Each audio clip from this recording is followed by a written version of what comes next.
নমস্কার, আমি Tanushree Mitrapal, reiki master teacher. আজকের পর্বে আমরা জানব 1433 বঙ্গাব্দ বা 2026 সালের পঞ্জিকা অনুযায়ী মাতা দুর্গা রূপে বিপত্তারিণী পূজা কবে পড়েছে বা কবে পালিত হবে। অবশ্য করে সমস্তটা আলোচনা করব।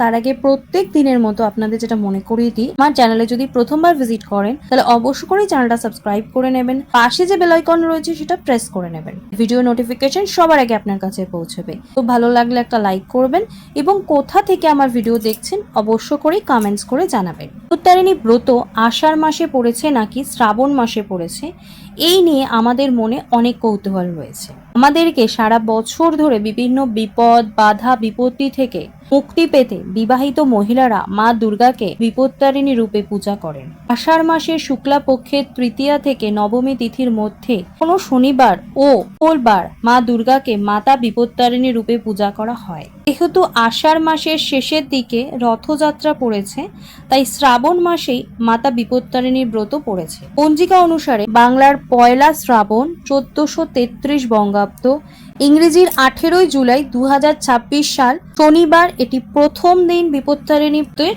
এবং নেক্সট যেটা পড়েছে বাংলার চৌঠা শ্রাবণ 1433 বঙ্গাব্দ আর ইংরেজির 21 জুলাই 2026 সাল মঙ্গলবার। এই দুদিনই মাতা দুর্গা রূপে বিপত্তারিণী মার পুজো পালিত হবে। আপনারাও তাদের মনের ইচ্ছা এবং নিজেদের জীবনের সমস্ত বাধা, বিঘ্ন, বিপত্তি সমস্ত কিছুকে নিজেদের জীবন থেকে অনেক দূরে সরানোর জন্য এবং এগুলোকে কাটানোর জন্য বিপত্তারিণী ব্রত পালন করুন এবং সেই শান্তিতে নিজের জীবনটা কাটান। অবশ্য করেই এই ভিডিও মিস করবেন না, প্রচুর শেয়ার করুন যাতে সকলে এই ভিডিওর বেনিফিটস নিতে পারে। তো আজকে আমি আলোচনা এখানেই শেষ করলাম। সকলে সুস্থ থাকবেন, ভালো থাকবেন। নমস্কার।